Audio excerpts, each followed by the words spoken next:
আসসালামু আলাইকুম এভরিওয়ান, আশা করি সবাই অনেক ভালো আছেন। আপনাদেরকে আমন্ত্রণ জানাচ্ছি নতুন আরেকটি ভিডিওতে। আপেল দিয়েও যে এত মজার একটি রেসিপি তৈরি করা যায় এটা কিন্তু অনেকেরই অজানা। আপেলের একঘেয়েই সব রেসিপি ছেড়ে আপনারা এই ভিন্নধর্মী মজাদার রেসিপিটি ট্রাই করতে পারবেন আমার ভিডিও দেখে খুব সহজেই। আশা করি ভালো লাগবে। চলুন আমরা ভিডিওটি দেখে আসি। এখানে আমি নিয়েছি দুটো আপেল। এবার এই আপেলের উপরের ছাল বা চামড়াটা আমি ছিলে নিচ্ছি। আপেলের এই ভিন্নধর্মী মজাদার রেসিপিটি ছোট থেকে বড় সবাই অনেক পছন্দ করবে। এবার আমি এই আপেলগুলো টুকরো করে কেটে নিব।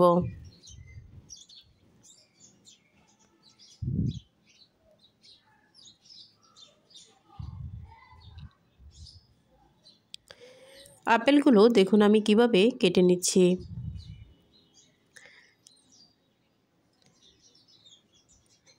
এবার আমার আপেলগুলো কাটা শেষ হয়েছে। এবার আমি দিয়ে দিলাম কর্নফ্লাওয়ার এবং একটু হলুদ টাইপ ওলা কাস্টার্ডের পাউডার দিয়ে দিলাম 1 টেবিল চামচ, যেন একটু হলুদা ভাব চলে আসে। আপনারা চাইলে এটা স্কিপ করতে পারেন। এবার সবগুলো একসাথে মাখিয়ে দিয়ে দিলাম গরম তেলে। এবার এই সবগুলো আমি মুচমুচে করে ভেজে নিব। তো কাস্টার্ড পাউডার এবং কর্নফ্লাওয়ার দেওয়ার ফলে আপেলগুলো কিন্তু একদম মুচমুচে হয়ে ভাজা হয়ে যাবে। দেখুন এবার মুচমুচে করে ভাজা হয়ে গিয়েছে। এবার আমি সবগুলো আপেল উঠিয়ে নিব। এই পর্যায়ে আমি এখানে নিয়ে নিলাম সেমাই। এই সেমাইগুলো গরম তেলে আমি একটু ভেজে নেব। তো এই সেমাইগুলোও কিন্তু মুচমুচে করে ভাজতে হবে।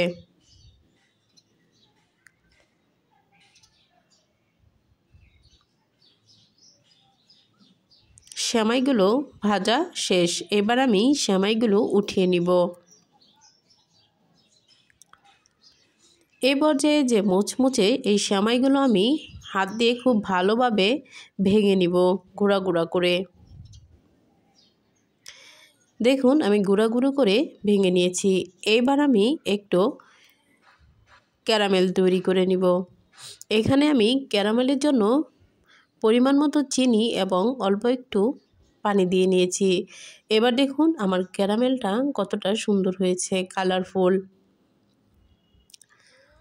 এবার আমি এই ক্যারামেলটা ভেজে রাখা আপেলের উপর ছড়িয়ে দিব।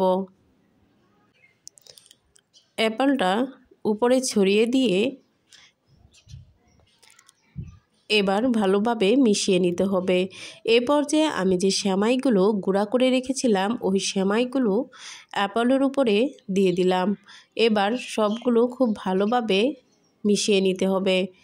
এবার দেখুন মুচমুচে এবং উপরে যে সেমাইয়ের একটি ক্রাঞ্চি ভাব, এটা কিন্তু খেতে অনেক দারুণ।